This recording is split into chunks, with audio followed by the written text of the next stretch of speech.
주 안에서 평안하셨습니까? 다 함께 기도하시겠습니다. 거룩하시고 자비로우신 우리 아버지 하나님, 감사합니다. 영원한 멸망과 저주를 받아 마땅한 저희들, 하나님을 알지 못하고 오히려 하나님께 대적하던 저희들, 하나님께서 먼저 사랑하여 주시고 독생자 예수 그리스도를 저희 죄인들과 같은 형상으로 이 땅에 보내셔서 십자가 위에서 우리가 받아 마땅한 저주와 형벌을 친히 당하시고 그 흘리신 고귀한 피로 우리의 모든 죄를 다 사하여 주신 그 크신 사랑과 은혜를 인하여 감사와 찬송을 하나님께만 돌립니다.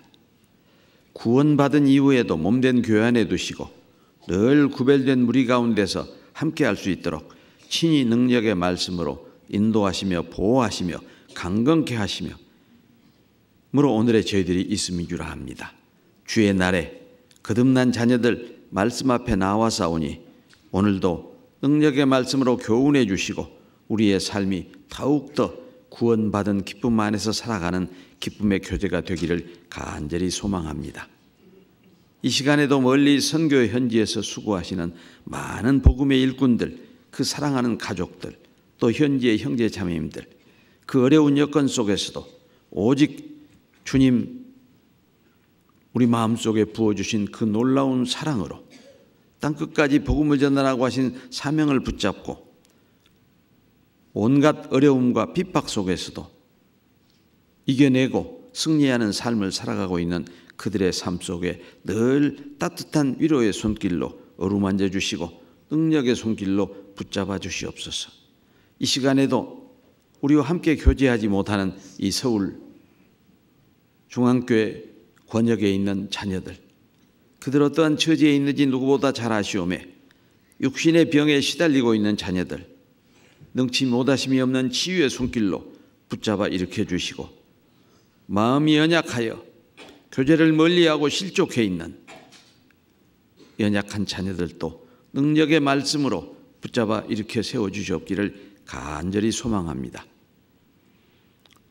이 시간에도 전국 각 지역에서 또 해외에서 복음이 증거되고 있습니다. 말씀 앞에 나온 한 영혼 한 영혼 친히 붙들어 주시고 능력의 말씀으로 감동 감화시켜 주셔서 하나님의 놀라우신 사랑과 은혜를 깨닫고 영생의 복된 소망 안에서 살아갈 수 있도록 축복해 주셨기를 간절히 바랍니다. 우리의 남아있는 모든 삶의 시간들 오직 거룩하신 손길에 의지하오며 우리를 사랑하시는 예수 그리스도 이름으로 기도하였습니다. 아멘. 다음 찬양 있으시겠습니다.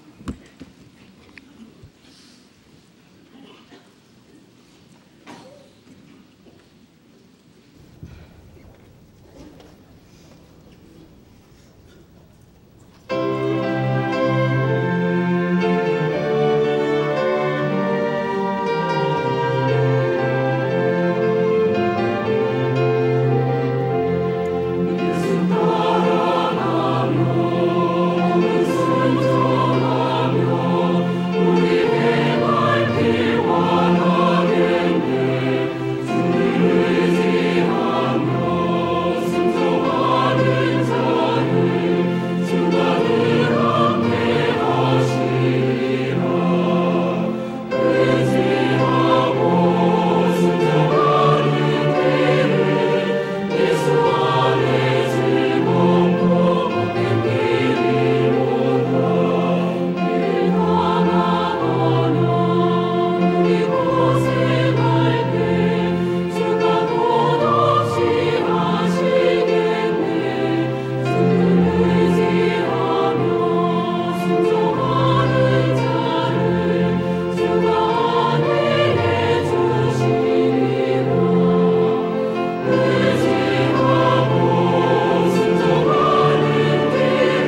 다 함께 말씀 찾으시겠습니다. 신약성경 빌립보서 1장.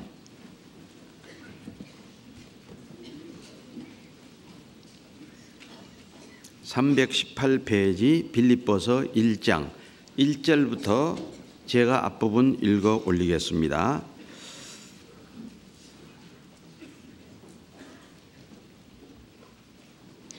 (318페이지) 신약성경 빌립보서 1장 1절부터 제가 말씀 읽어 올립니다.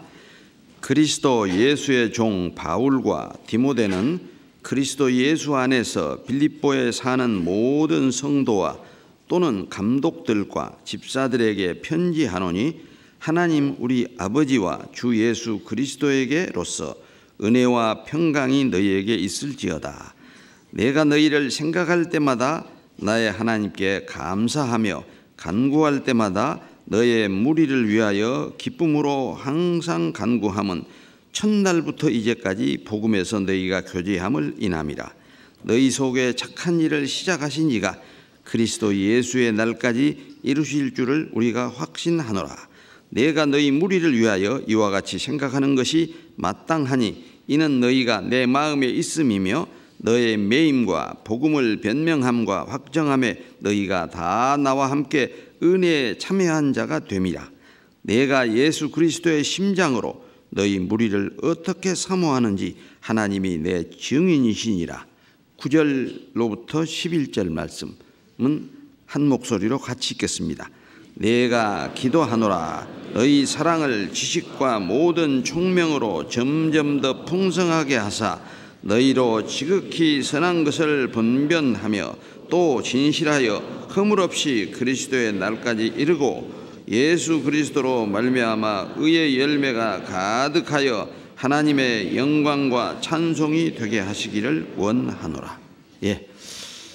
오늘은 여러분이 익히 잘 아시는 말씀, 항상 가까이 두고 읽고 묵상하고 또 암송하시는 빌립보서 1장에서 본문 말씀을 선택했습니다.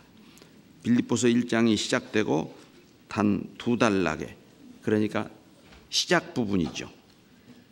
바울 사도가 복음을 전해서 구원을 받은 빌립보 교회 형제 자매들에게 보내는 서신의 문안 부분이라고 할 수 있어요. 그 부분에서 본문으로 선택했습니다. 참 요 며칠 사이에 계절의 변화를 실감하지요. 저희 안산교회도 지금 대전도 집회 중입니다.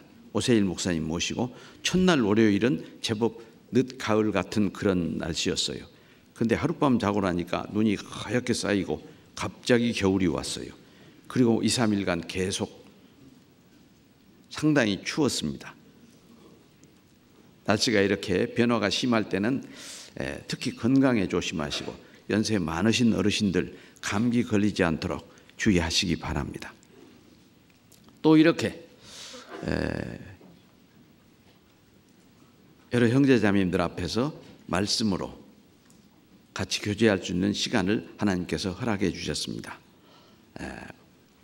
오늘은 우리가 잘 알고 있는 이 빌립보서와 더불어서 구원받은 그리스도인의 교제에 대해서 가장 중요한 교훈을 주시는 대표적인 말씀을 구약에서 또 한 편을 선택하라. 그러면 여러분은 어떤 말씀을 선택하시겠어요? 아무 대답이 없으셔요. 그래요. 저는 개인적으로 시편 133편, 구약 성경에서 그리스도인에게 그 교제의 교훈을 주시는 가장 좋은 말씀이라고 생각되어서 늘 읽고 묵상하고 암송합니다. 오늘을 계기로 해서 모든 분들이 암송하기를 바라는 뜻에서 지금 시편 133편 1절부터 3절까지밖에 되지 않는 짤막한 말씀이기 때문에 다 암송하실 수 있는 분들이 많이 계실 거예요. 시작하면 목소리가 상당히 우렁차리라고 생각합니다. 시편 133편 1절부터 3절까지 함께 암송해 보실까요? 형제가 연합하여 동거함이 어찌 그리 선하고 아름다운고 머리에 있는 보배로운 기름이 수염 곧 아론의 수염에 흘러서 그 옷깃까지 내림 같고 헐몬의 이슬이 시온의 산들에 내림 같도다. 거기서 여호와께서 복을 명하셨나니 곧 영생이로다. 이렇게 잘 외우시면서 시침을 툭 떼시고, 근데 실은 잘 암송 못해도요, 형제 자매들과 함께 하면 저절로 암송이 되는 걸 느껴요. 노래를 별로 잘 못해도 합창단에 들어가서 함께 노래를 해봐요. 자기가 제법 잘하는 착각에 빠질 수 있어요. 그래서 늘 우리가 교제가 있을 때마다, 구역 모임이거나 조모임이거나 어머니의 봉사에 교제할 때마다 우리가 한 목소리로 늘 성경 말씀을 암송하지 않아요. 빌립보서는 실은 총 4장밖에 되지 않는 짤막한 말씀입니다. 이 빌립보서를 가까이 두고 늘 읽고 묵상하고 암송하는 분은 이렇게 읽는 가운데 참 기쁨, 기뻐하라 이런 단어가 자주 반복되고 있는 것을 아마 읽고 보셨을 겁니다.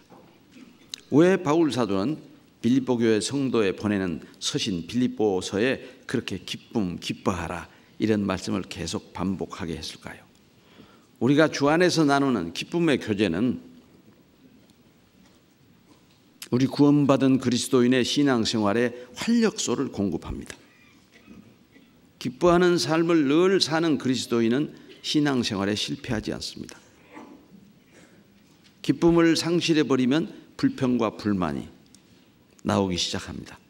오늘도 말씀 시작하기 전에 장로님들과 집사님들과 잠깐 봉사회실에서 교제하면서 어떻게 하면 불평하지 않는 삶을 살 수 있을까, 그런 좀 우스꽝스러운 교제를 했는데, 그게 불평과 불만에 가득 차 있는 삶은 기뻐할 틈이 없어요. 그래서 바울 사도도 1900년 전 데살로니가 성도들에게 어떤 소신을 보냈지요? 항상 기뻐하라, 쉬지 말고 기도하라, 범사에 감사하라. 이는 그리스도 예수 안에서 너희를 향하신 하나님의 뜻이니라. 이런 권면을 주신 거예요. 늘 기뻐할 수만은 없지요. 항상 웃고 다니면 좀 이상하게 생각할 거예요. 그러나 우리가 웃지 않더라도, 우리가 좀 기뻐하지 못할 어려운 일을 당하고 슬픈 일을 당해도 내 마음속에는 항상 구원 받은 기쁨이 가득 차 있잖아요. 그러나 이제 우리가 일상의 삶에서도 늘 기쁨 교제를 하기 위해서 종종 가족끼리도 식탁에 모이면 유머를 합니다. 유머. 썰렁한 유머가 있고 아주 웃기는 유머가 있긴 한데, 그 유머를 하는 이유도 기쁨이 우리 삶에 활력을 주기 때문이에요. 우리는 주 안에서 늘 기쁨의 교제를 나눌 수 있기를 간절히 바라는 사도 바울의 그런 마음이 이 서신의 시작 부분부터 잘 나와 있어요. 1장 1절에는 이 서신을 보내는 바울 사도와 디모데가 소개되어 있고, 그 서신을 받는 빌립보에 사는 모든 성도, 또 그 성도 가운데 교회의 감독들, 요즘으로 말하면 장로에 해당하는 분들과 집사들에게 편지한다. 그러니까 보내는 사람과 받는 사람이 누구인가를 분명히 밝히고, 2절에서 우리는 바울 사도의 어떠한 삶을 읽을 수 있을까? 다 같이 2절만 함께 읽어보겠습니다. 하나님 우리 아버지와 주 예수 그리스도에게로서 은혜와 평강이 너희에게 있을지어다.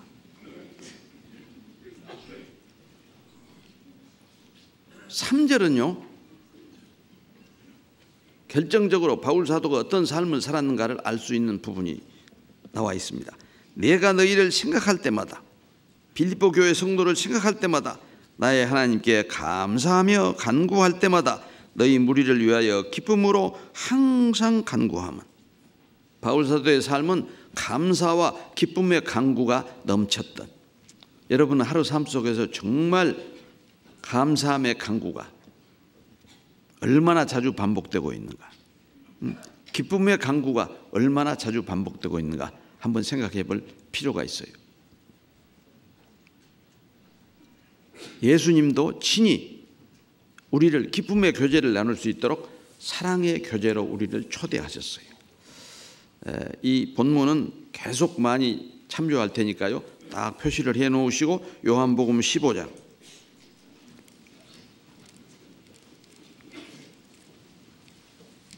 9절 10절 요한복음 15장 9절 10절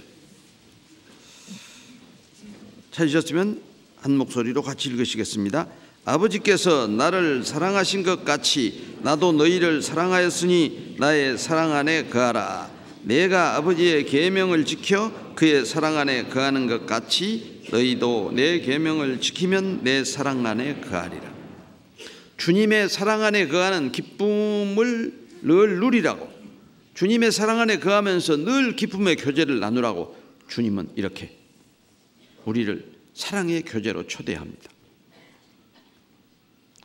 특히 9절에 보면 아버지께서 나를 사랑하신 것 같이 나도 너희를 사랑하였으니 나의 사랑 안에 거하라. 그러니까 기쁨의 교제는 사랑이 없이는 불가능해요. 하나님이 우리에게 불어넣어 주신 사랑, 그 사랑으로 형제자매를 사랑할 때 우리는 진정 기쁨의 교제를 나눌 수 있죠. 그리고 바울 세례 요한 사도는 아주 구체적으로 그 사랑 안에 거하고 기쁨의 교제를 나눌 수 있는 방법도 가장 중요한 원칙을 가르쳐주고 있습니다. 내가 아버지의 계명을 지켜 그의 사랑 안에 거하는 것 같이 너희도 내 계명을 지키면 내 사랑 안에 거하리라. 주님의 사랑 안에서 기쁨의 교제를 갖기 위해서 우리도 지금 말씀을 배우고 있어요. 왜? 계명을 지키면 내 사랑 안에 거하리라. 그러니까 말씀을 멀리하는 하나님의 자녀들은 결코 주님 안에 사랑 안에 거하기도 힘들고 더군다나 거한다 해도 기쁨의 교제를 나눌 수가 없죠. 그리고 이제 바울 사도는 왜 우리는 주님의 사랑 안에서 기쁨의 교제를 나눌 수 있는가? 기쁨의 교제의 근거를 세 가지 본문에 시작하는 부분에서 제시하고 있습니다. 첫 번째, 본문으로 돌아가셨어요? 본문에서 제시하고 있습니다. 그러면 본문으로 돌아가야죠. 뭐 하라고 표시하라고 했겠어요? 가만히 앉아 계시길래 좀 이상하게 느꼈어요.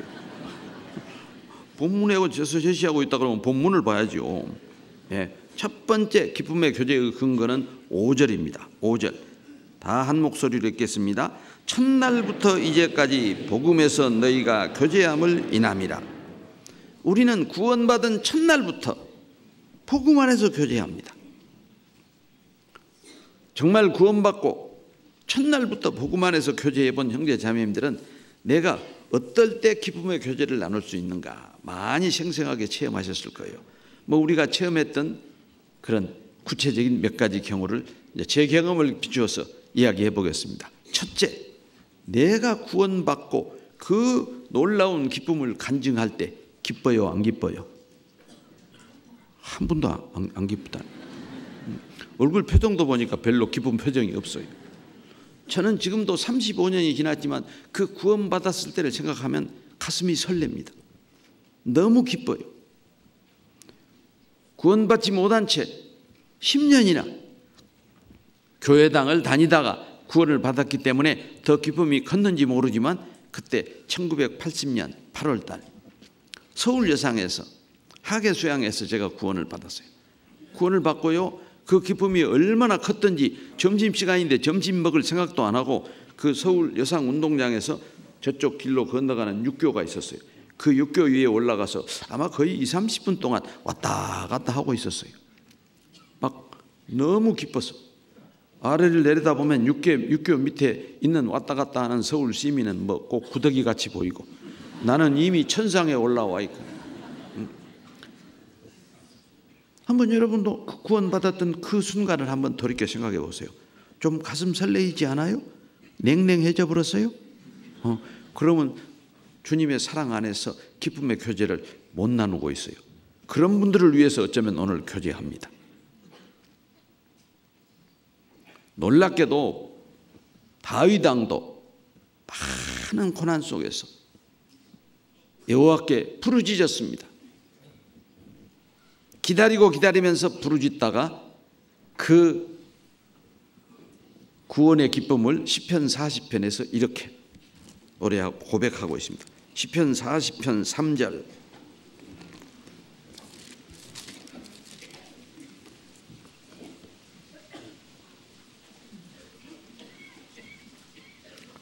(830페이지입니다) 시편 40편 3절 함께 읽으실까요?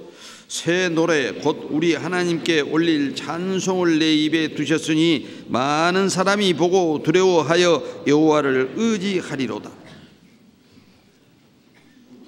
다윗 왕은 1절에 보면 내가 여호와를 기다리고 기다렸더니 귀를 기울이사 나의 부르짖음을 들으셨도다. 그 간절한 부르짖음을 들은 결과로 새 노래 곧 우리 하나님께 올릴 찬송을 내 입에 두셨으니 많은 사람이 보고 두려워하여 여호와를 의지하리로다. 제가 구원을 받는 순간 제 마음속에 찬송이 떠올랐어요. 물론 교회당을 다녔기 때문에. 그런데 지금까지 불렀던 찬송과는 너무 달랐어요. 제가 구원받고 불렀던 찬송을 하도 이 전도 집회하면서 많이 해서 미리 알고 계신 분 계실 거예요. 나 위하여 십자가에 중한 고통 받으사 대신 죽은 주 예수의 사랑하신 은혜여. 거기까지만. 그래도 아시겠죠? 내가 그때 구원받았던 기쁨이 왜 유배를 났는지, 지금까지 불렀던 그 찬송 전혀 느낌이 달랐어요. 그래서 저는 이 새 노래라고 하는 다윗 왕의 고백을 들을 때마다 맞아, 그날 내 마음속에 떠올랐고 내가 마음속으로 목청껏 불렀던 그 찬송가가 새 노래다. 근데 어떤 교회 다니시는 분이 그러더라고요. 자기 교회 목사님이 새로 찬송가를 작곡했대요. 그래서 자기들은 매일 새 노래를 부른대요. 그래서 속으로 웃기는 소리 하지 마. 새롭게 느껴져야 됩니다. 전에는 찬송합시다 그래서 찬송했지만 내 마음속에 이루어진 사실을 간증하는, 보배로운 피를 흘려 영영 죽을 죄에서 구속함을 받은 우리 어찌 찬양 안 할까. 제가 조금 급히 읽다가 발음을 잘 못했죠. 구속함을 받은 우리. 구속함을 그러면 경찰서 구속이에요. 구속함을 받은 우리 어찌 찬양 안 할까. 제 입에 새 노래를 담아주신 그 주님의 은혜로 제가 지금은 목회자가 되어서 얼마나 많은 사람들을 주님께 돌아오게 하는 참 은혜와 영광을 누리고 있는가. 그게 제 능력이겠어요? 나를 구원시킨 하나님의 능력이죠. 첫 번째, 자기가 구원받고 그 놀라운 구원의 간증을 여러 형제 자매 앞에서 할 때 저는 가장 기뻤어요. 그리고 한 번만 한 게 아니에요. 또 하래요. 우리 교제 안에서 얼마나 구원 간증을 딱 한 번 하신 분 손 들어보세요. 아직 한 번도 안 한 분도 계실 텐데 그러죠. 예. 근데 보통 우리는 종종 합니다. 왜 한 간증을 또 하라고 할까요? 비록 남의 간증일지라도 우리는 구원받은 간증을 들으면서 기뻐합니다. 그래서 두 번째 우리가 기쁨의 교제를 나눌 수 있는 근거로서 생각해 볼 수 있는 것은 다른 분이 구원받아 가지고 와서 그 구원받은 기쁨을 간증할 때 내가 구원받은 것처럼 기쁨을 느껴본 적이 있으시죠? 누가복음 15장 같이 펴겠습니다.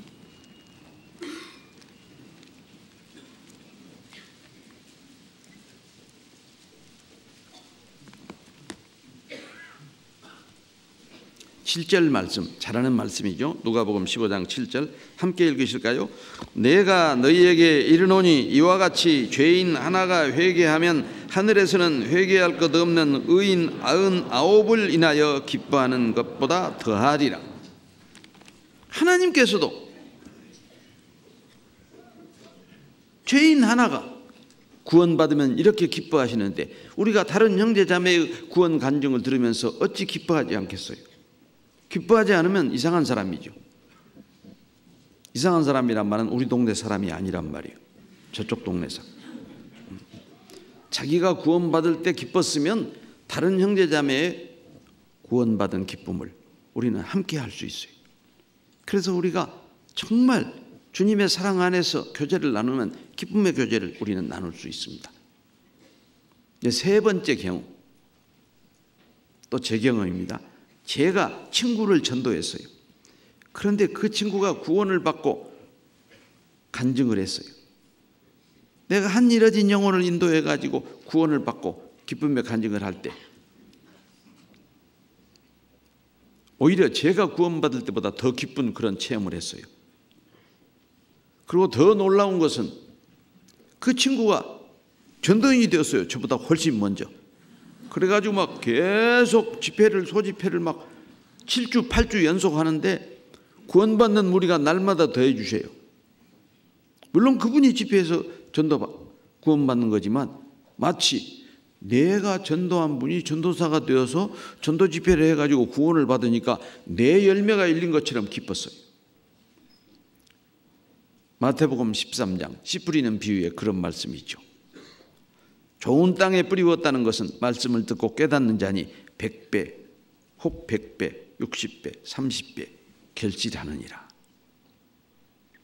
제가 그때 깨달은 게 그거예요. 아, 내가 100명을 다 전도 안 해도 내가 전도한 사람이 또 전도하면 100명이 훨씬 넘겠구나.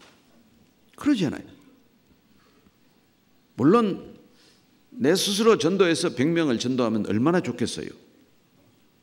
그러나 내가 전도한 사람을 통해서 또 전도가 되어서 구원받는 무리가 더해지면 나로 인해서 그 사람이 구원을 받고 그 사람으로 인해서 구원받았으니까 그렇게 계산하면 여기 100명 훨씬 넘은 분들 많이 앉아 계시네.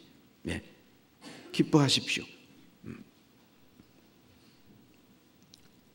이 기쁨의 교제가 얼마나 삶의 변화를 가져오는가.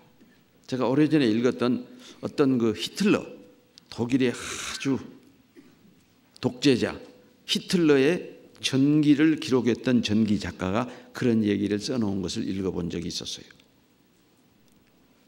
만약에 우리 독일 국민들이 히틀러 시대 때 좀 더 웃을 수 있고 좀 더 기뻐할 수 있는 여유가 있었더라면 독일의 역사는 달라졌을 것이다. 독일의 역사 정도가 아니죠. 우리 구원받은 형제 자매들이 정말 주님 안에서 사랑의 교제, 기쁨의 교제를 나눌 때 얼마나 폭발적인 선교의 열매가 우리 교회를 통해서 열리고 있습니까? 전 세계 62개국 420여 개의 교회가 우리 교회와 함께 마음을 합해서 복음을 증거하고 있습니다. 그게 다 기쁨의 열매고 사랑의 열매라고 할 수 있죠. 첫 번째 기쁨의 근거는 복음 안에서 교제함을 인함이라. 첫날부터 너희가 복음 안에서 교제함을 인함이라. 잊지 마시고 정말 복음으로 구원받고 복음 안에서 교제하는 가운데 늘 기쁨의 교제를 통해서 풍성한 열매가 열리기를 소망합니다. 두 번째 이유가 이제 몇 절에 나와 있을까요? 두 번째 이유. 또 어디로 가야 돼요? 본문으로 가야죠. 그래서 제가 잘 표시해 놓으라고 그랬어요. 자, 8절 말씀 같이 읽겠습니다. 내가 예수 그리스도의 심장으로 너희 무리를 어떻게 사모하는지 하나님이 내 증인이시라. 바울 사도는 빌립보 성도들에게 보내는 편지에서 내가 그리스도의 심장으로 너희 무리를 어떻게 사모하는지 하나님이 나의 증인이시라. 저는 이 서신을 읽고요 참 부끄러웠어요. 저는 구원받고 한 번도 이런 편지를 나를 통해서 구원받은 형제 자매에게 보내본 적이 없어요. 내가 그리스도의 심장으로 너희 무리를 어떻게 사랑하는지 하나님이 나의 증인이시라. 뭐 얼굴 맞대고 이야기하기는 조금 껄끄럽겠죠. 그러나 멀리 떨어진 구원받은 형제 자매들 또 외국의 선교 지역에 있는 형제 자매들에게 우리도 이런 서신을 보낼 수 있어야 하지 않겠어요? 그리스도의 심장. 물론 영어 번역에 보면 심장을 하트입니다. 하트. 뭐 서양 사람들은 그냥 하트가 사랑을 나타내는 것으로 막 벌써부터 일반화되어 있죠. 그게 요즘 우리나라에 들어와 가지고 우리나라도 막 사랑한다 하고 막 사랑한다고.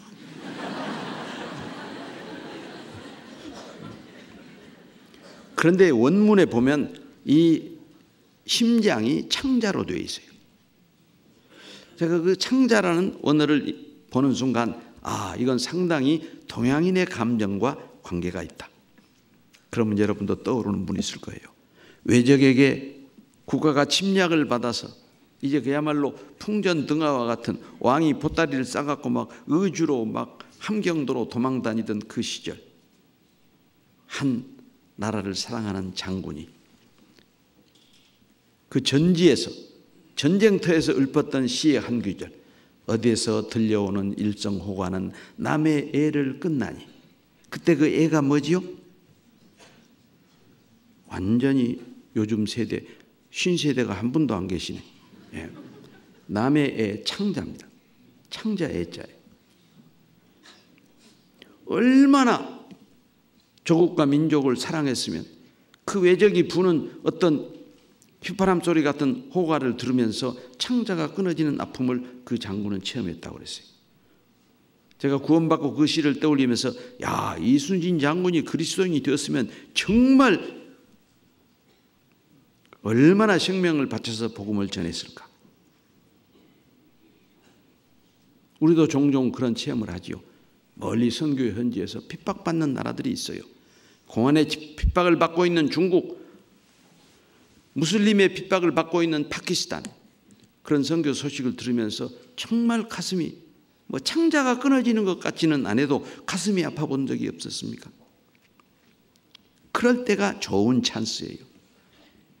내가 그리스도의 심장으로 파키스탄 교회 성도들을 사랑하는 줄, 하나님이 나의 증인이시라, 그런 편지를 보낼 적절한 타임을 놓치면 안 되죠.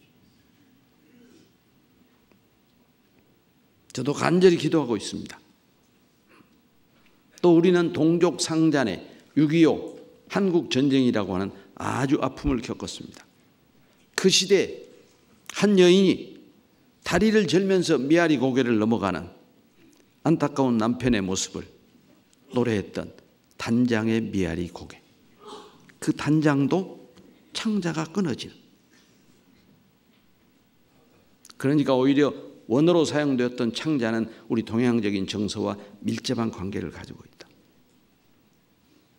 우리는 이 시간 정말 바울 사도가 빌립보 성도들을 이렇게 사랑했다고 하는 서신의 한 구절을 통해서 나도 이런 서신을 국내에 있는 형제 자매들에게도, 또는 선교지에서 핍박받고 있는 중국이나 파키스탄과 같은, 또 아프리카와 같은 그런 지역에 보낼 수 있기를. 요즘 또 서신 보내기 얼마나 편리해요. 막 쪽지, 이메일, 카톡, 문자만 날려도 되죠. 그런 시대에 살고 있으면서도 우리는 그런 문명의 이기를 이용해서 1900년 전 바울 사도가 보냈던 그런 서신의 한 부분과 같은, 정말 사랑한다고 하는 그런 주 안에서 기쁨의 교제를 나누고 있으면서 나누어 본 적이 있던가를 좀 돌아보아야 할 필요가 있다고 생각합니다. 세 번째 근거, 저는 세 가지를 좋아한다고 그랬죠. 세 가지 근거를 중심으로 오늘 교제하겠습니다. 세 번째 근거가 우리가 함께 읽었던 9절부터 11절까지예요. 이미 다 읽었기 때문에 다시 읽지 않겠습니다.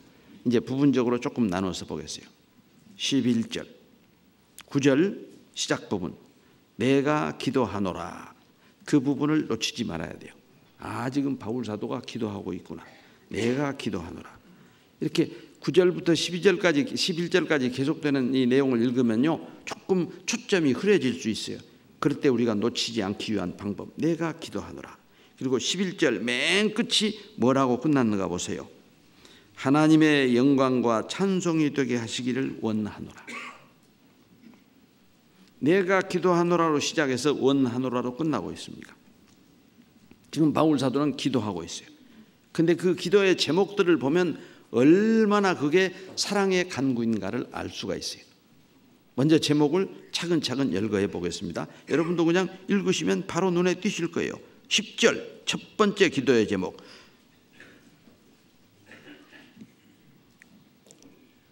기도하노라. 다음에 9절 너희 사랑을 지식과 모든 총명으로 점점 더 풍성하게 하사. 지금 첫 번째 기도는 빌립보 성도들의 사랑이 지식과 모든 총명으로 점점 풍성해지기를 기도하고 있습니다. 사랑하지 않는 사람을 위해서 이런 기도를 할 수 있어요? 빌립보 성도들의 사랑이 지식과 총명으로 점점 풍성해지기를 기도하고 있습니다. 두 번째 기도의 제목 10절 상반절 너희로 지극히 선한 것을 분별하며. 빌립보 교회 성도들의 사랑이 지극히 선한 것을 분별할 수 있기를 지금 간구하고 있습니다. 세 번째 기도의 제목은 또 진실하여 허물 없이 그리스도의 날까지 이르고. 빌립보 성도들이 정말 진실하여 허물 없이 그리스도의 날까지 이르기를 바울 사도는 지금 기도하고 있습니다. 11절에 예수 그리스도로 말미암아 의의 열매가 가득하여. 그리스도로 말미암는 의의 열매가 가득하기를 기도하고 있습니다. 마지막으로 하나님의 영광과 찬송이 되게 하시기를 원하노라. 빌립보 성도의 사랑이 하나님의 찬송과 영광이 되기를 지금 기도하고 있어요. 물론 이 마지막 다섯 번째 기도의 제목은 앞에 첫 번째, 두 번째, 세 번째, 네 번째 기도를 통해서 이루는 최종적인 삶의 목표라고도 말할 수 있지만 그냥 상고는 다섯 가지로 딱딱 나누어서 상고하고 마지막 부분에서 정리하도록 하겠습니다. 우리가 참 배워야 할 바울 사도의 사랑의 강구의 제목이 너무 많죠. 그래서 실은 세 가지만 한다고 그러니까 오늘은 빨리 끝나겠다. 지금부터 다섯 가지를 상고한다니까요. 세 번째가 다섯 가지 사랑의 제목이 있으니까.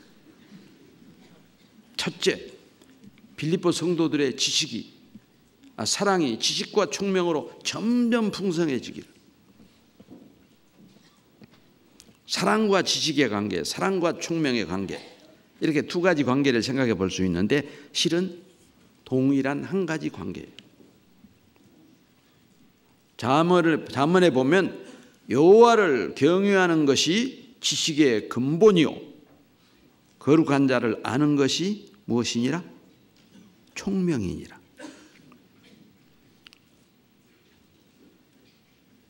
거룩한 자, 하나님을 아는 것. 하나님이 우리가 무엇을 통해서 하나님을 알아요? 말씀을 통해서. 하나님의 말씀이 우리에게 총명을 주고 여호와를 경외하는 것도 말씀을 통해서니까. 지식과 총명은 두 가지 관계가 아니라 하나의 관계예요.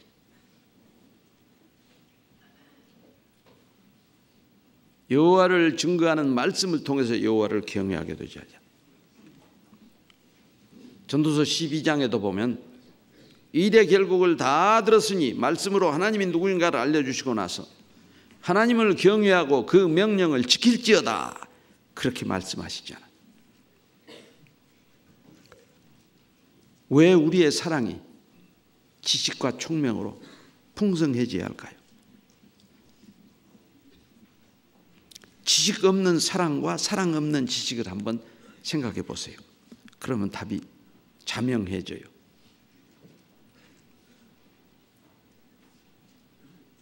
지식 없는 사랑도 맹목적인 열정으로 나타날 수 있어요. 제가 과거에 구원받기 전에 성경 지식이 거의 없었어요. 그런데 새벽부터 가서 밤까지 얼마나 10년 동안 열심히 교회를 다녔던가를 돌아보면 지식 없는 사랑도 맹목적인 열정으로 나타날 수 있구나. 구체적으로 바울 사도는 경고하고 있죠. 로마서 10장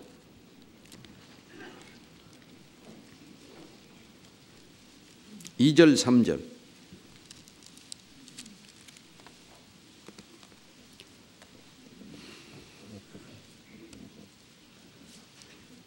(253페이지) 로마서 10장 2절 3절 함께 읽으실까요? 내가 증거하노니 저희가 하나님께 열심히 있으나 지식을 좇은 것이 아니라 하나님의 의를 모르고 자기 의를 세우려고 힘써 하나님의 의를 복종치 아니하였느니라. 바울 사도가 무엇을 지금 증거하고 있냐? 지식 없는 사랑을 증거하고 있는 거예요. 내가 증거하노니 저희가 하나님께 열심히 있으나, 그러니까 말씀에 지식이 없는 구원받지 못한 기독교인들도 굉장한 열심을 나타낼 수 있어요. 오히려 구원받은 분들보다도 더 열심히 할 수 있습니다. 지식을 좇은 것이 아니라 하나님의 의를 모르고, 하나님의 의가 지식에 나타나, 말씀에 나타나 있는데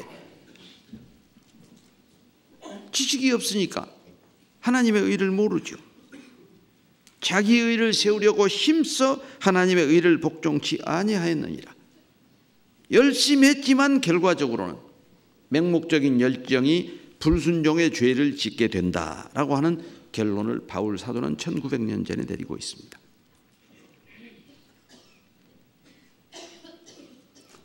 그리고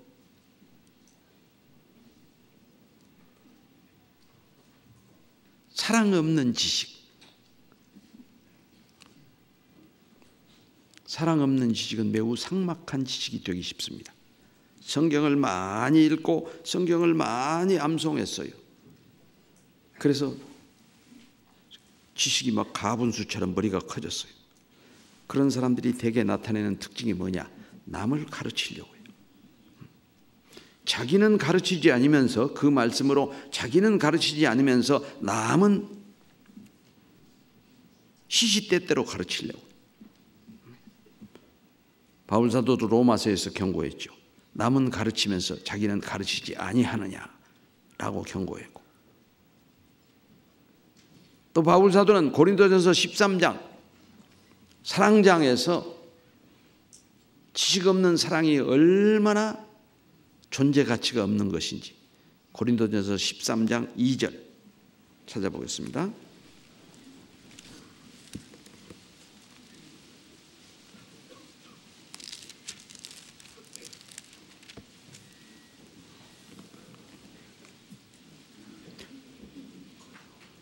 찾으셨으면 함께 읽어보실까요? 내가 예언하는 능이 있어 모든 비밀과 모든 지식을 알고 또 산을 옮길 만한 모든 믿음이 있을지라도 사랑이 없으면 내가 아무것도 아니요. 모든 비밀과 모든 지식을 알고 또 산을 옮길 만한 믿음이 있을지라도 사랑이 없으면,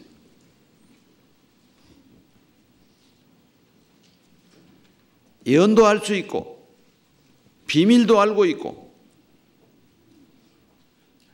하나님 말씀 속에 감추어져 있는 지혜도, 비밀도 알고 있고 또 지식도 있어요. 모든 지식이라고 그랬어요. 모든 지식을 알고 또 산을 옮길 만한 믿음이 있을지라도 사랑이 없으면 아무것도 아니라 존재 가치가 없다는 거예요. 아무 쓸모 없다는 거예요. 그래서 바울 사도는 간절하게 빌립보 성도들을 위해서, 빌립보 성도들의 사랑에 지식과 총명이 점점 더 풍성해지기를 기도했어요. 이미 기도하고 계신 분들 계실 거예요. 한 교제 안에 있으면서 말씀의 지식은 참 많은데 남을 가르치려고만 하고 자기를 가르치지 않는 그런 형제 자매가 있을 때 우리는 그런 기도가 필요해요.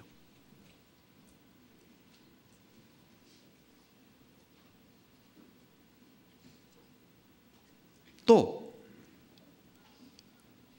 풍성한 사랑으로 아주 맹목적인 열정을 나타내서 열심히 봉사 헌신해요. 그러나 교제해 보면 지식이 없다는 것을 알지요. 그럴 때도 그런 기도가 필요하죠. 지식 없는 사랑은, 총명 없는 사랑은 맹목적인 열정으로 나타날 수 있고 그 열심이 하나님을 찌를 수도 있어요. 유대인들이 왜 그렇게 구원받은 예수 믿는 사람들을 핍박했어요? 그들의 맹목적인 열정이 그들을 잡아 죽였잖아요. 바울도 거기 섰었던 사람이니까 이렇게 절절히 우리에게 마음에 와 닿는 교훈을 줄 수 있었으리라고 생각합니다. 사랑 없는 지식.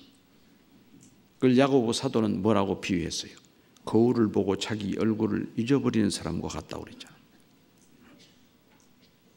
야고보서 1장 보시겠습니다.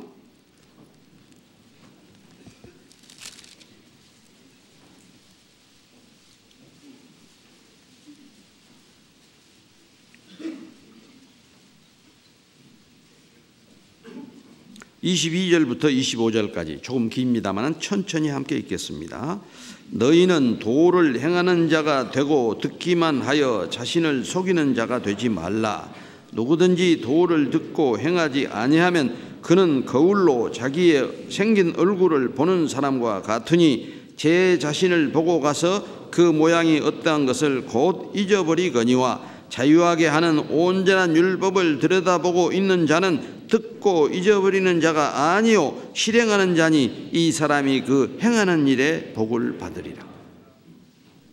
행한다고 하는 것은 자기가 알고 있는 말씀 지식을 자기 삶 속에 적용하는 거예요. 자기를 가르치는 거예요.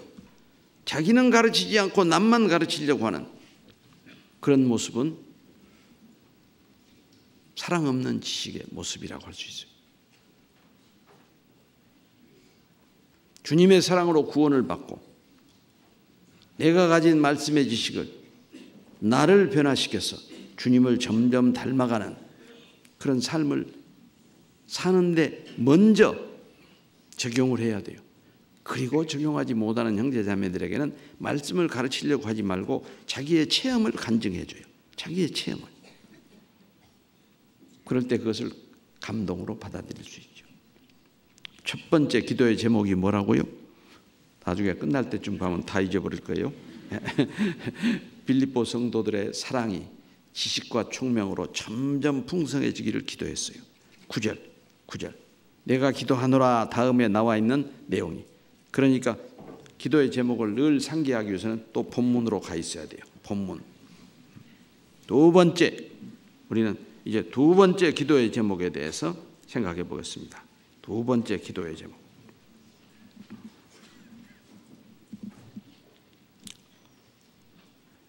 10절 상반부에 있습니다. 10절 상반. 너희로 지극히 선한 것을 분별하며. 빌립보 성도들이 그 주님께 받은 사랑으로 지극히 선한 것을 분별하기를. 저는 개인적으로 구원받고 교제 생활을 별로 하지 못했는데 외국에 가 있다가 이렇게 들어와서 신앙생활하는 가운데 놀라운 영적 분별력을 하나님이 주신다. 그런 걸 체험했어요. 사랑은 지극히 선한 것을 분별하게 해주셔요. 그러나 더욱 분별하도록 지금 바울 사도는 사랑 위에 사랑을 더하고 있죠. 간절한 사랑의 기도 속에 지극히 선한 것을 분별하며. 그때 딱 떠오르는 말씀이 디모데전서 2장 15절. 디모데전서 2장 15절.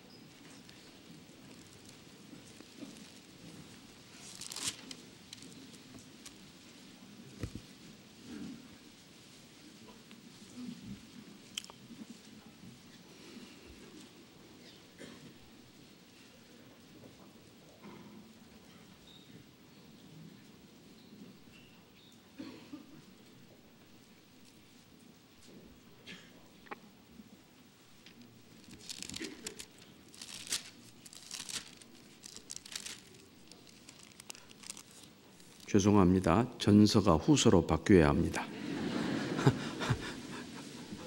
디모데 후서 2장 15절. 잘 아시는 말씀이죠. 네.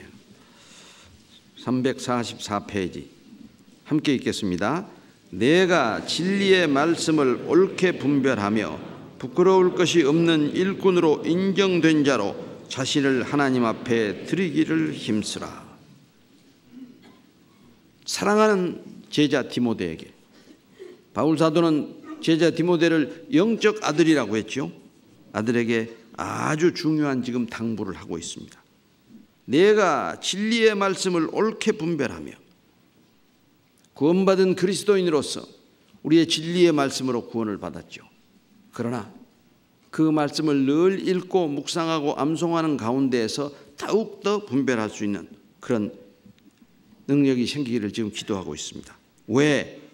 그 말씀을 옳게 분별해야 할 이유가 있어요. 부끄러울 것이 없는 일꾼으로 인정된 자로 자신을 하나님 앞에 드리기를 힘쓰라.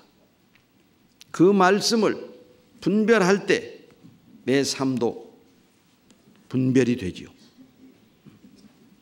구분되지 않는 삶을 살면서 어떻게 하나님께 부끄러울 것이 없는 일꾼이라고 말할 수 있겠어요? 사랑하는 제자에게 바울 사도가 간절히 당부한 진리의 말씀을 옳게 분별하며 부끄러울 것이 없는 일꾼으로 인정된 자로 자신을 하나님 앞에 드리기를 힘쓰라. 여기 자신은 디모데의 몸, 인격 전체를 말합니다. 로마서 12장 1절 2절에도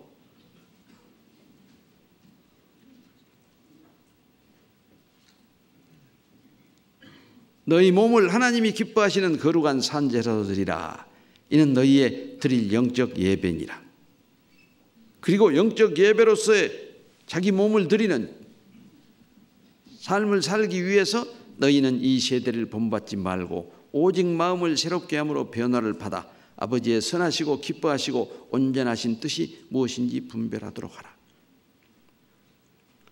사랑하는 로마에 있는 형제들에게 내가 하나님의 모든 자비하심으로 너희에게 권하노니 너희 몸을 하나님이 기뻐하시는 거룩한 산제사로 드리라. 아주 중요한 지금 당부를 바울 사도는 로마의 형제들에게 하고 있습니다.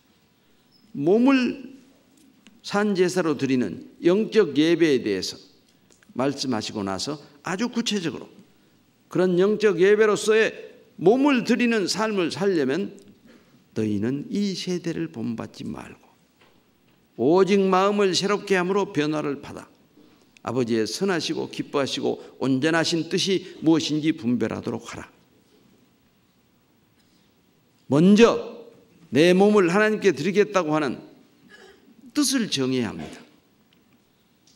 그런 거창한 뜻을 정하기 전에 이 세대를 본받지 말아야겠다고 하는 뜻을 바울 사도는 강조하고 있습니다. 뜻을 정하면 그런 삶을 살 수 있도록 생각을 변화시켜 주세요. 우리가 내 생각을 변화시키는 게 아니에요. 뜻을 정하는 일이 먼저고 뜻을 정하면 마음을 새롭게 변화시켜 주십니다. 너희는 이 세대를 본받지 말고 오직 마음을 새롭게 함으로 변화를 받아. 마음을 새롭게 해주는 변화는 하나님의 몫이에요.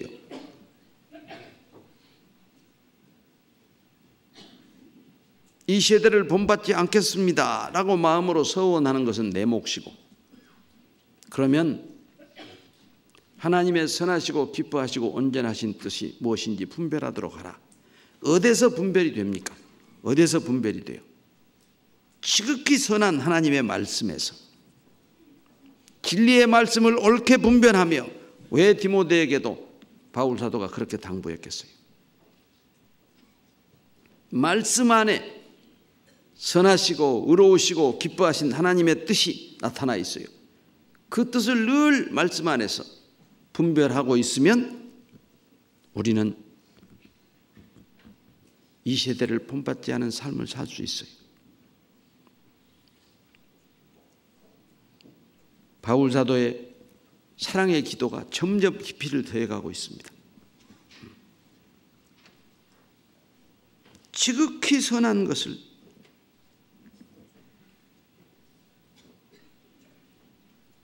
분별할 수 있기를 기도했어요. 자, 그러면 네 번째 기도의 제목은 무엇일까요? 네 번째 기도의 제목.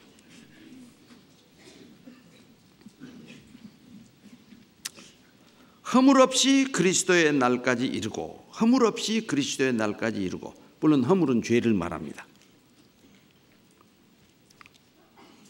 특히 고의적으로 짓는 죄. 보통 우리는 어감상 허물과 죄가 이렇게 앞뒤에 번갈아 나오는 경우가 많은데, 허물은 가벼운 죄고 죄가 더 큰 죄다 이렇게 느끼기가 쉬운데, 실은 원어상으로 보면 허물이 고의적으로 짓는 죄예요. 죄는 무의식적으로 짓는 죄도 포함될 수 있어요. 그리스도의 날까지 허물 없이 이르기를 기도하고 있습니다. 그런 기도를 또 다른 곳에서 바울 사도가 했던 것을 기억하지요. 우리의 혼과 영과 몸이 그리스도의 예수의 날까지 온전히 보존되기를 기도했던 데살로니가전서 5장을 우리는 상기할 수 있어요. 5장 23절 찾아가실까요? 데살로니가전서 5장 23절.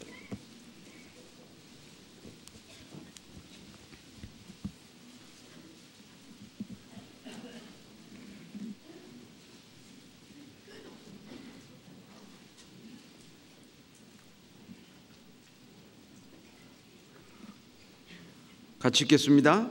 평강의 하나님이 친히 너희로 온전히 거룩하게 하시고 또 너희 온 영과 혼과 몸이 우리 주 예수 그리스도 강림하실 때 흠없게 보존되기를 원하노라.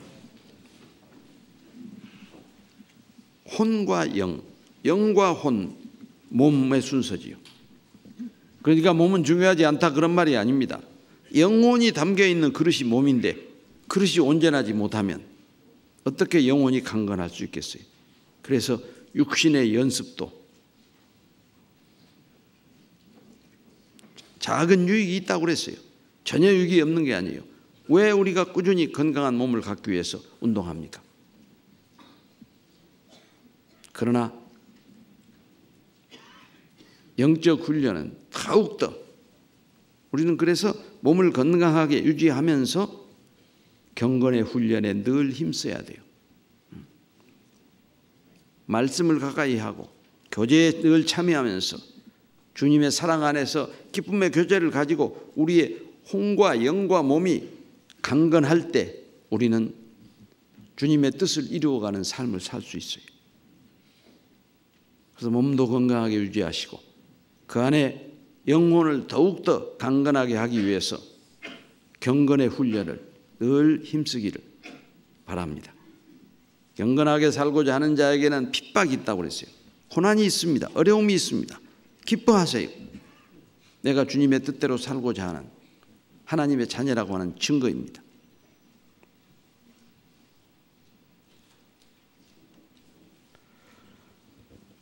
고린도 후서 6장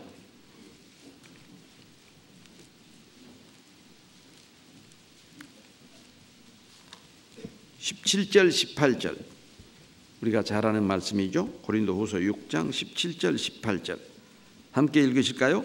그러므로 주께서 말씀하시기를 너희는 저희 중에서 나와서 따로 있고 부정한 것을 만지지 말라. 내가 너희를 영접하여 너희에게 아버지가 되고 너희는 내게 자녀가 되리라. 전능하신 주의 말씀이니라 하셨느니라.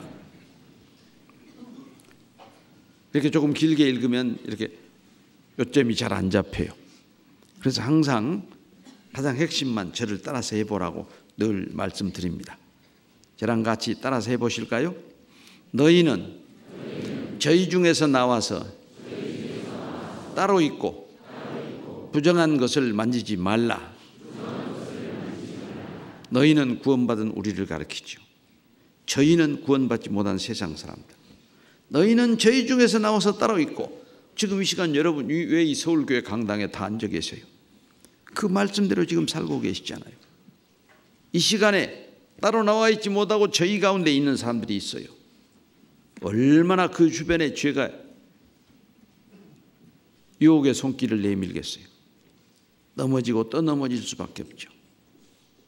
구원받은 그리스도인은 반드시 따로 나와 있어야 할 시간을 잘 지키는 것, 그게 교제에 참여하는 거죠.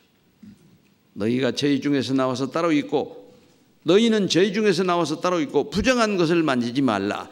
구약 성경에 부정한 것, 뭐 시체라든지 이렇게 더러운 것을 만지는 것은 죄를 범하는 모형입니다. 지금 이 강당에 앉아 계시면서 무슨 죄를 짓고 계십니까? 혹시 몰라요. 뭐 깜빡깜빡 존다든지 뭐 그런 정도는 죄라고 할 수도 없지요. 뭐 생리적인 현상이죠. 그래서 졸아도 좋다는 말은 아니에요. 지금 깨시라고 이 말씀 드리는 거예요. 그것도 하나님 앞에 정말 경건하지 못한 모습이라면 졸지 말고 깨야죠. 또 젊은 학생들 가운데는 핸드폰을 만지작거리고 있을 수도 있어요. 그건 분명히 부정한 것을 만지고 있는 거예요. 이 시간에 만져서는 안 될 것이잖아요. 얼마나 우리가 삶 속에서 말씀을 읽으면서 우리의 삶을 변화시킬 수 있어요. 너희는 저희 중에서 나와서 따로 있고 지금 따로 있지 않아요. 이런 시간을 많이 가지면 많이 가질수록 우리는 점점 더 부정한 것을 만지는 것에서 멀어질 수 있어요. 그렇다고 해서 24시간 따로 모여 있으라는 말은 아니에요. 그럴 수도 없어요. 우리는 또 세상 사람과도 만나면서 그들의 영혼을 구원하는 전도를 하지 않아요. 담싸고 사는 게 아니에요. 너희는 저희 중에서 나와서 따로 있고는 세상 사람과 담을 쌓으란 말은 아니에요. 그런데 교제를 점점 가까이 하면요, 세상 사람과 점점 멀어지는 것을 느낄 수 있어요. 우리가 구원받기 전에 얼마나 많은 세상 사람들과 여러 가지 관계를 가지고 있었어요. 5년, 10년, 15년, 20년, 25년, 30년, 35년 지나다 보니까 저 같은 경우는 믿지 않은 사람들과 모임을 갖는 경우는 한 건도 없어져 버렸어요. 구원받을 무렵에는 한 30개쯤 있었어요. 참 많기도 했죠. 거의 매달 모임에 나가야 할 정도로, 날마다 모임에 나가야 할 정도로 우리의 삶 속에서 멀어져가는 걸 느끼지 않아요. 그러면 자연스럽게 부정한 것을 만지는 것에서도 우리는 멀어질 수 있어요. 우리가 말씀대로 그렇게 바울 사도는 빌립보 성도들이 살기를 간절히 원했던 거예요. 자, 다시 본문으로 가서요. 이번에는 이제 네 번째.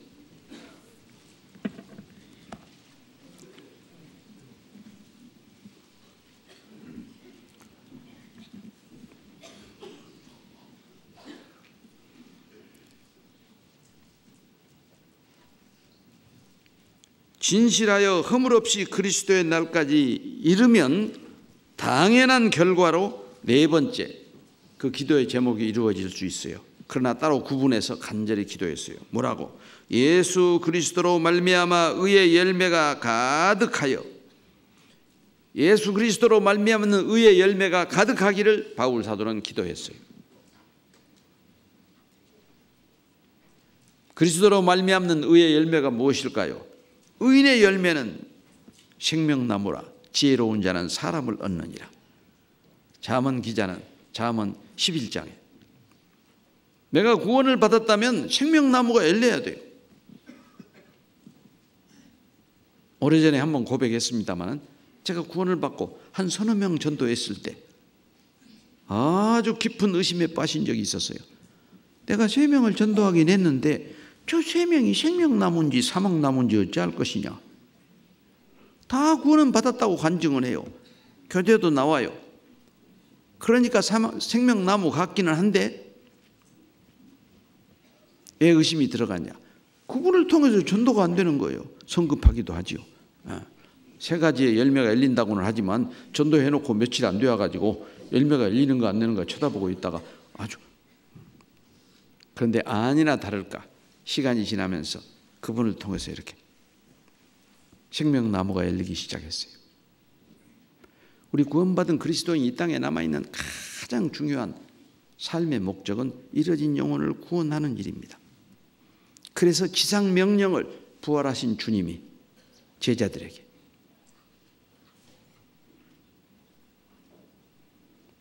너희는 가서 모든 족속으로 제자를 삼아 아버지와 아들과 성령의 이름으로 세례를 주고 내가 너희에게 분부한 모든 것을 가르쳐 지키게 하라. 볼지어다 세상 끝날까지 내가 항상 너희와 함께 있으리라. 잃어진 영혼을 구원하는 우리 옆에는 항상 주님이 함께 하십니다.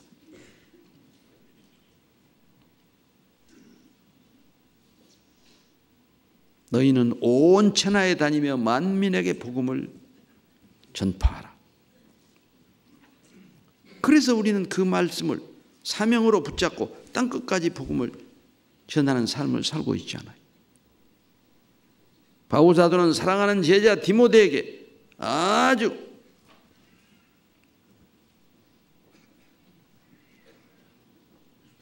하나님 나라를 두고 나타나실 예수 그리스도를 두고 엄히 명하노니 너는 말씀을 전파하라. 때를 얻든지 못 얻든지 항상 힘쓰라. 범사에 오래 참음과 가르침으로 경책하며 경계하며 권하라. 엄중한 명령을 디모데에 내리고 있습니다. 우리는 그 말씀을 읽을 때마다 항상 너는이 아니라 너희는, 나도 그 속에 포함된다. 바울 사도가 직접 나에게 말씀해 주신다고 그 말씀을 읽는다면 너는 바로 나지요.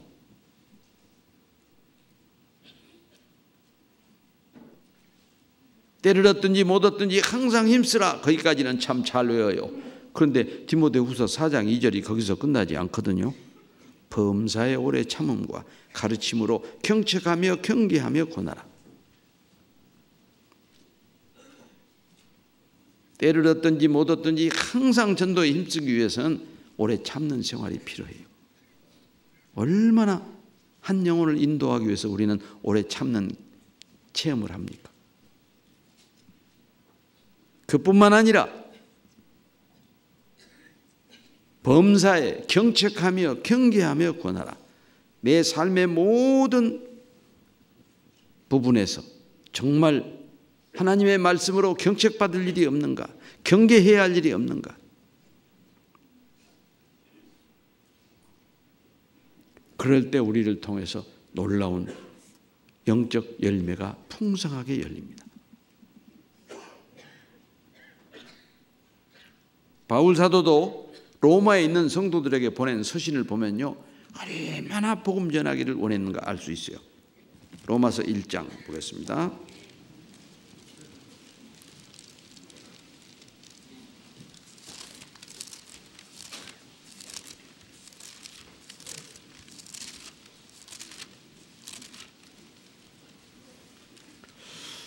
(13절부터) 한 부분만 제가 읽어드리겠습니다. 13절부터 형제들아, 내가 여러 번 너희에게 가고자 한 것을 너희가 모르기를 원치 아니하노니 이는 너희 중에서도 다른 이방인 중에서와 같이 열매를 맺게 하려 함이로되 지금까지 길이 막혔도다. 헬라인이나 야마인이나 지혜 있는 자나 어리석은 자에게 다 내가 빚진 자라. 그러므로 나는 할 수 있는 대로 로마에 있는 너희에게도 복음 전하기를 원하노라. 지금 이 서신을 쓸 때 고린도에서 이방인들에게 복음을 전하고 있었습니다. 그러나 로마에 간절히 복음을 전하기를 원했기 때문에 로마의 형제들에게, 형제들아, 내가 여러 번 너희에게 가고자 한 것을 너희가 모르기를 원치 아니하노니. 왜 바울 사도는 그렇게 간절히 로마에 가기를 원했을까요? 물론 직접 우리가 대면하고 물어볼 수는 없지만 그때 로마가 세계의 수도였습니다. 모든 길은 로마로 통한다. 바울 사도는 비록 고린도에서 복음을 전하고 있지만 세계 선교의 비전과 열정을 가지고 있었어요. 세계의 수도 로마 한복판에 복음을 전파하면 온 세계에 복음이 전해지지 않겠는가. 아마 그런 비전과 열망을 가지고 이런 간절한 서신을 보냈다고 생각합니다. 이는 너희 중에서도 다른 이방인 중에서와 같이 열매를 맺게 하려 함이로되. 이는 내가 몇 번이고 로마에 가기를 원했던 것은 그 말이죠.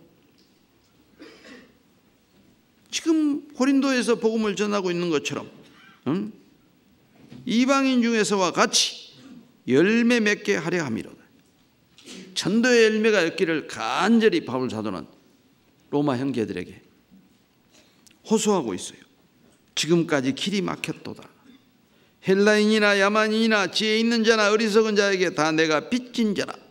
바울 사도는 복음의 빚진 자, 사랑의 빚진 자, 전도의 빚진 자라고 하는 채무의식을 늘 가지고 살고 있었어요. 돈 빌려 쓰고 갚을 채무의식 말고요.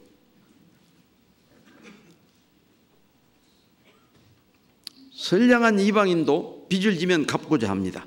하물며 구원받은 그리스도인이 금전적인 빚을 지면 갚고자 하는 마음이 있어요, 없어요? 있어야 당연하죠.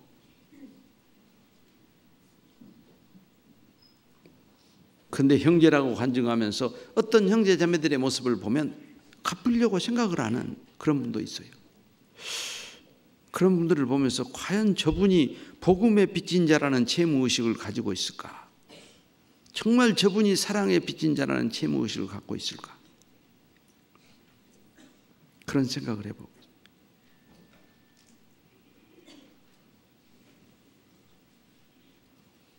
그러므로 나는 할 수 있는 대로 로마에 있는 너희에게도 복음 전하기를 원하노라.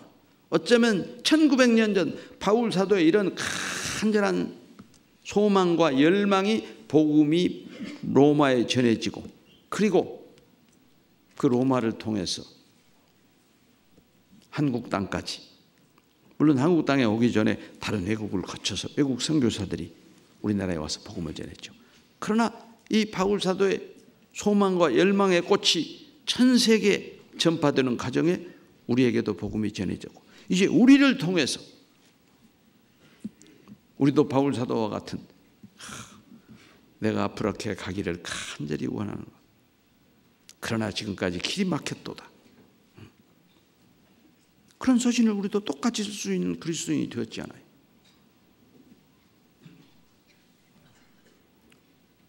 전도는요, 사명이자 은혜이자 특권입니다.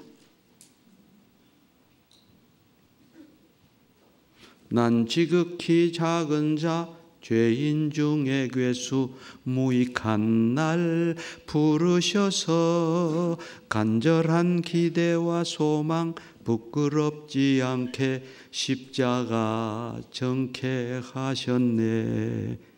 예수님의 그 십자가를 전케한 그것이 사명이기만 합니까? 은혜이고 특권이고 기쁨이죠. 그런 밖으로의 풍성한 생명나무의 열매가 열리기 위해서는 우리는 안으로도 내 인격적인 열매가 열려야 합니다. 바울 사도는 내가 예수 그리스도를 본받는 자 된 것 같이 너희는 나를 본받는 자 되라. 바울 사도는 선교 열정만 가지고 있었던 게 아니에요. 자기의 인격을 더욱더 주님을 닮아가는 그런 인격으로 바꾸어 주시기를 간절히 소망하고 있었어요. 갈라디아 5장에 보면 성령의 9가지 열매가 나와 있죠. 사랑과 희락과 화평과 오래 참음과 자비와 양성과 충성과 온유와 절제니. 고린도전서 13장에는 15가지 인격의 덕목으로 나와 있고, 갈라디아 5장 22절 23절에는 9가지 성령의 덕목으로 나와 있고, 그런 열매가 날마다 내 삶 속에 열려가는 것을 우리는 체험해야만이 놀라운 밖으로의 열매도 열리는 거예요. 내 인격이 변하지 않고 내 삶이 변하지 않는데 어떻게 나를 통해서 이뤄진 영혼이 하나님 앞으로 돌아올 수 있겠어요? 그러니까 그 부르다만 찬송 가사에 어디든지 가리라 주의해서라면 그래놓고 서울교회 대전도 집회하는데 오도 안 해. 안산도 마찬가지예요. 어디든지 가겠다고. 아프리카나 갈 듯이 노래는 불러놓고 자기 교회 대전도 집회하는데도 와서 함께 기도하고 말씀 듣지 못하는데 어디 가기는 어딜 가요? 사명을 망각해버리고 인내를 체험하지 못하면서 사는 삶이죠. 기쁨의 특권을 누리지 못하는 삶이죠.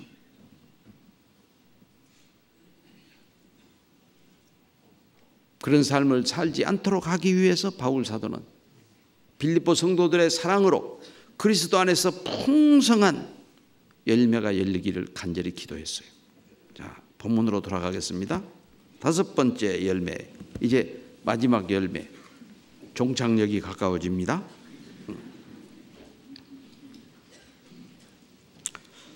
11절 보면 예수 그리스도로 말미암아 의의 열매가 가득하여, 예수 그리스도로 말미암는 의의 열매는 2가지라고 했죠. 밖으로 열리는 생명나무의 열매, 안으로 열리는 내 인격의 열매. 바울 사도는 그 2가지를 다 사랑하는 형제자매들에게 간곡히 권면하고 있습니다. 지금 빌립보 성도들에게는 그 열매가 열리기를, 그 두 가지 열매가 풍성하게 열리기를, 그것은 결코 한 가지 열매만 잘 열릴 수는 없어요. 내 인격이 변화되어야 생명나무 열매가 열립니다. 그래서 구원받은 그리스도인의 삶이 가장 좋은 전도의 도구이다, 그렇게 말하는 경우도 있어요. 내 삶이 변하지 않는데 누가 나를 보고 와서 하나님 말씀을 듣겠어요? 아이고, 당신 사는 모습 보니까 나 당신 교회 갈 마음이 없어요. 그런 생각이 우러나게 살면 되겠어요? 도대체 무슨 비밀이 있길래 저 사람이 저런 사람이 아니었는데, 구원받기 전에는 그냥 골목에서 유명한 싸움 대장이었는데 너무너무 달라도 많이 달라졌다. 그게 바로 그 구원받은 형제자매의 삶 속에 역사하시는 하나님을 보는 것이잖아요. 우리가 구약성을 읽어보면 아브라함이나 이삭의 삶 속에서 여호와께서 함께 하시는 것을 내가 보았노라, 그러지 않아요. 믿음의 선진들의 삶 속에서 하나님이 역사하는 모습을 우리는 많이 보고 있습니다. 그 동일한 하나님이 내 삶 속에서 역사해서 내 인격과 나를 통한 풍성한 영생의 열매를 열게 하십니다. 의인의 열매는 생명나무라. 누가 의인이에요? 구원받은 그리스도인이 의인이죠. 의인은 없느나 하나도 없나니라고 말씀하셨지만, 모든 사람이 죄를 범하였음에 하나님의 영광에 이르지 못하더니 그리스도 예수 안에 있는 구속으로 말미암아 하나님의 은혜로 값없이 의롭다 하심을 얻은 자 되었다. 우리를 증거하는 사도 바울의 간증이잖아요. 로마서 3장 23절 24절.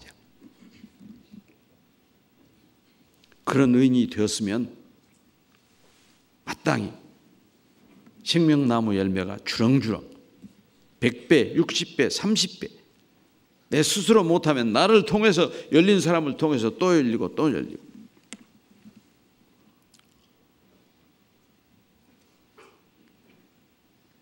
서울중앙교회 성도를 5,000명으로만 잡아도요, 5,000명으로만 잡아도 1년에 한 명씩만 전도하면 2017년에는 몇 명 되겠어요?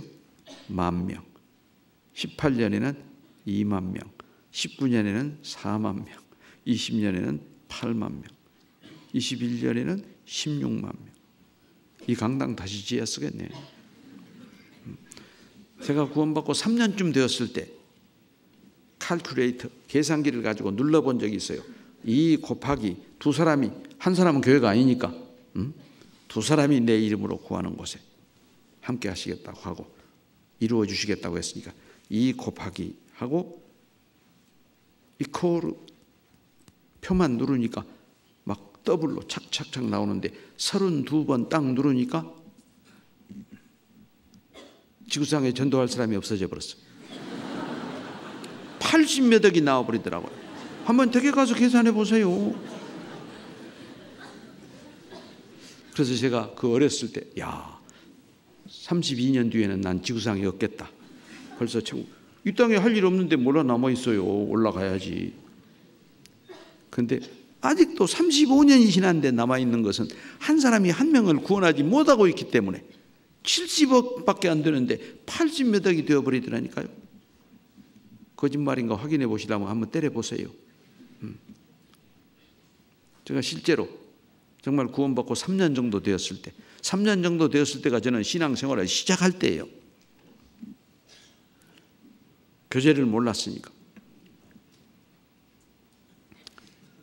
마지막으로 5번째 열매. 마지막으로 그러니까 오늘 주일 설교가 끝난단 말 아닙니다. 5번째 마지막 열매. 3번째 바울 사도의 사랑의 강구의 기도의 제목을 5가지로 나누어서 살펴보고 있는데, 예수 그리스도로 말미암아 의의 열매가 가득하여, 그 다음 뭐라고 되어 있어요? 하나님의 영광과 찬송이 되게 하시기를 원하노라. 하나님의 영광과 찬송이 되게 하시기를 원하노라. 우리의 삶이 영광이 되기를 당부가, 바울 사도가 고린도 교회에 보낸 서신 속에 고린도전서 10장 31절에 먹든지 마시든지 무엇을 하든지 하나님의 영광을 위해서 하라. 지금 똑같은 부탁을 고린도 교회 성도들에게도 하고 있고 빌립보 성도들에게 하고 있는 거예요.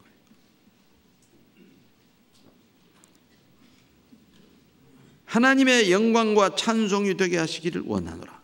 여러분, 지금 이 순간 2015년을 돌아보시면서 내 한 해 동안의 삶이 하나님의 영광과 찬미가 되는 그런 삶의 부분이 얼마나 있었는가 한번 돌아보세요. 참 많은 순간이 있었을 거예요.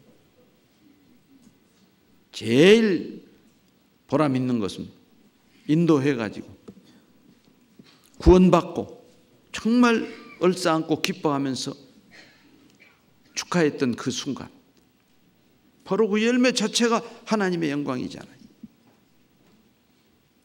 그 구원받다는 사실 자체가 찬미의, 찬송의 제목이 되지 않아요.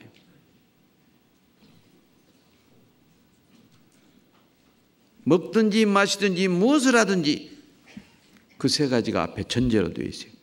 먹든지 마시든지 무엇을 하든지, 무엇을 하든지는 전도만 해당됩니까? 아니죠. 우리의 모든 삶이 다 포함됩니다.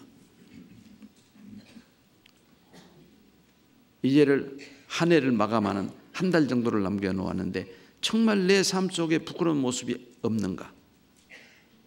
먹든지 마시든지 무엇을 하든지, 특히 마시는 것, 그러니까 떠오르는 거 하나 있죠. 마시는 거. 마시는 것 속에 하나님의 영광을 가리는 삶의 모습은 없는가 생각해 보세요.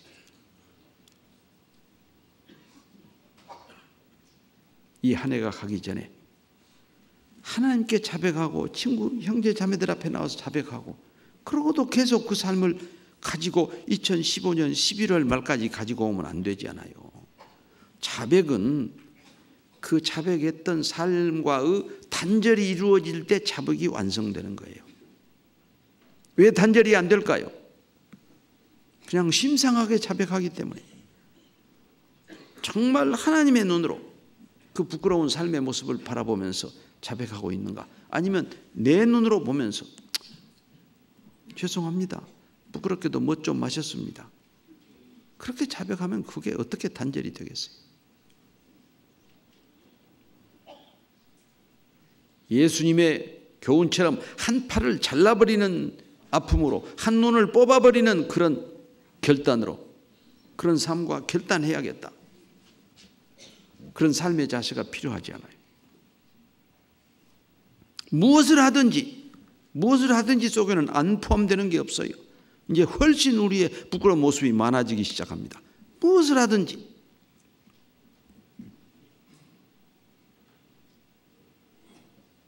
구원받기 전에 가지고 있었던 좋지 못한 일락, 그런 것을 버리는 연말이 되었으면 좋겠어요. 그리고 2016년 새해에는 아주 더욱 새로워진 삶의 모습으로 하나님 말씀 앞에서 새해를 맞이하기 위해서는 정말 하나님의 영광과 찬미가 되게 하기를 바라는 그 바울 사도의 기도가 내 자신을 위해서 내가 해야 할 기도고, 함께 교제하는 형제 자매들 가운데 부끄러운 모습을 알고 있는 형제 자매들을 위해서 내가 해야 할 기도지 않아요. 그게 1900년 전 바울 사도의 기도로 끝나면 안 돼요. 오늘이라는 삶 속에서 내가 해야 할 기도고, 오늘 나와 함께 교제하고 있는 형제 자매들을 위해서 해야 할 기도가 되어야 합니다.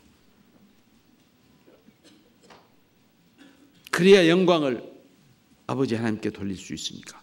시편 115편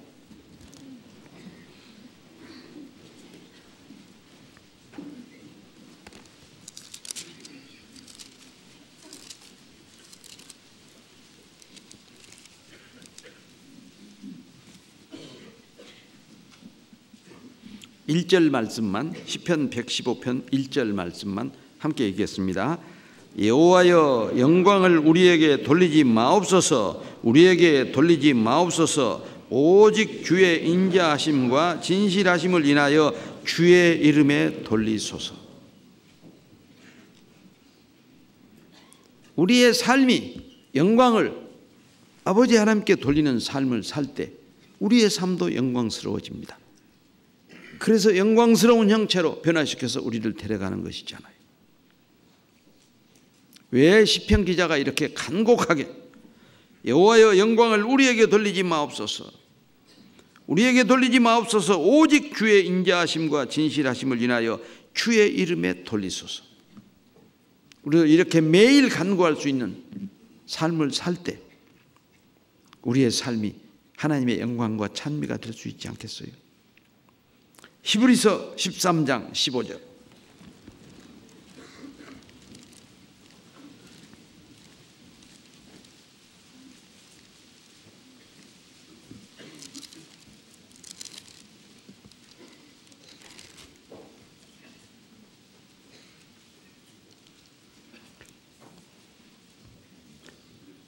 같이 읽으시겠습니다.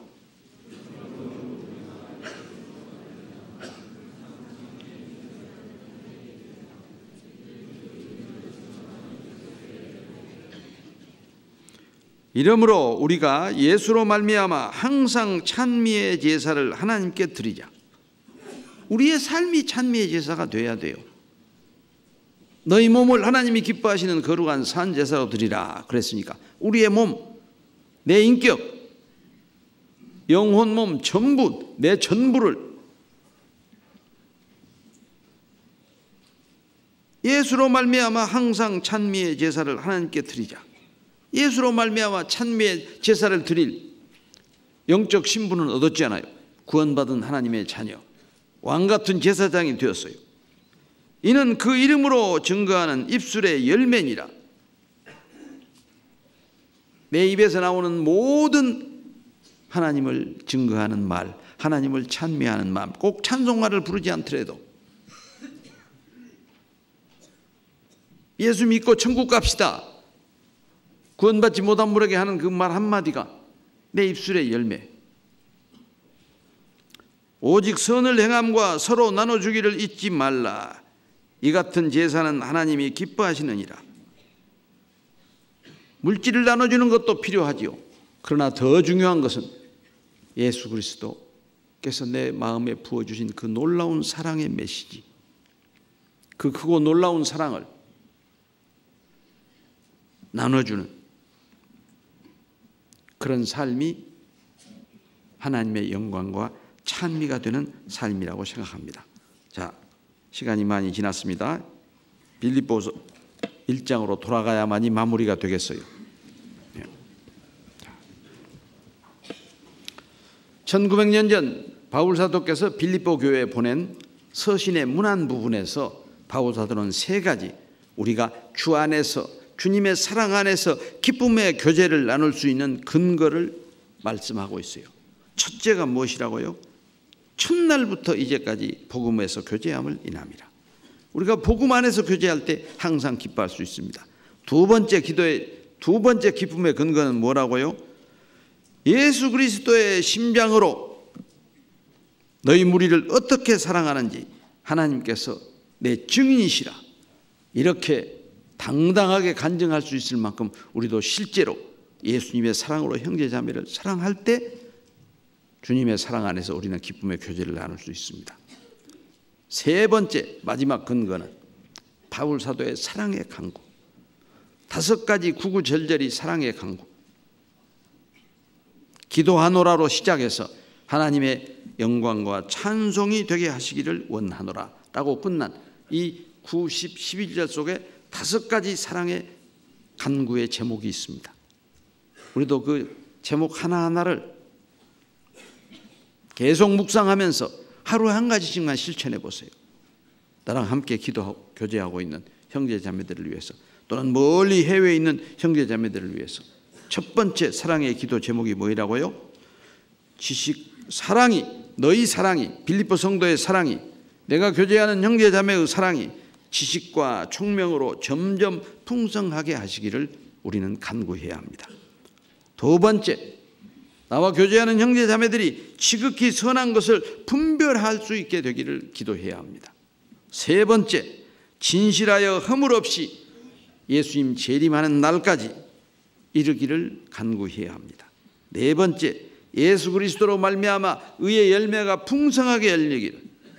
밖으로 열리는 생명나무의 열매, 안으로 열리는 인격의 열매. 마지막으로 하나님의 영광과 찬송이 되게 하시기를 원하노라. 제가 처음 시작할 때 말씀드렸지만 마지막 이 다섯 번째 기도의 제목이 어쩌면 1, 2, 3, 4 네 가지 기도의 제목을 통해서 이루는 최종적인 삶의 목표라고 할 수 있어요. 다섯 가지로 나누어서 기도의 제목으로 상고했지만 다섯 번째 기도의 제목이 1, 2, 3, 4 네 번째 기도의 제목을 통해서 이루어지는 하나님의 영광과 찬미를 드리는 우리의 삶의 모습이라고 할 수 있겠죠. 오늘 이렇게 함께 말씀 상고할 수 있는 은혜를 허락하신 하나님께 감사합니다. 같이 기도하겠습니다. 아버지 하나님 감사합니다. 저희가 무엇이 간데 이 세상 많은 죄인의 무리 가운데 먼저 불러 구원해 주시고 이 땅에 남은 육신의 때를 항상 하나님과 동행하며 능력의 말씀으로 우리의 삶을 보호하시고 인도하시고 강건케 붙잡아 주십니까? 그 크신 사랑과 은혜를 인하여 감사와 찬송과 영광을 오직 아버지 하나님께만 돌립니다. 이제 구원받은 자녀들이 한 해를 마감하면서 주님의 사랑 안에서 사랑의 교제, 기쁨의 교제, 감사의 교제, 은혜의 교제, 찬미의 교제를 통해서 늘 아버지 하나님의 그 놀라운 사랑과 은혜를 찬송하기를 간절히 소망합니다. 남아있는 모든 삶의 시간들이 오직 거룩하신 부르심에 합당하게 행하여 영광과 존귀를 드리는 삶이 되어지기를 간절히 바라오며 우리를 사랑하시는 주 예수 그리스도 이름으로 감사하며 기도드렸습니다. 아멘.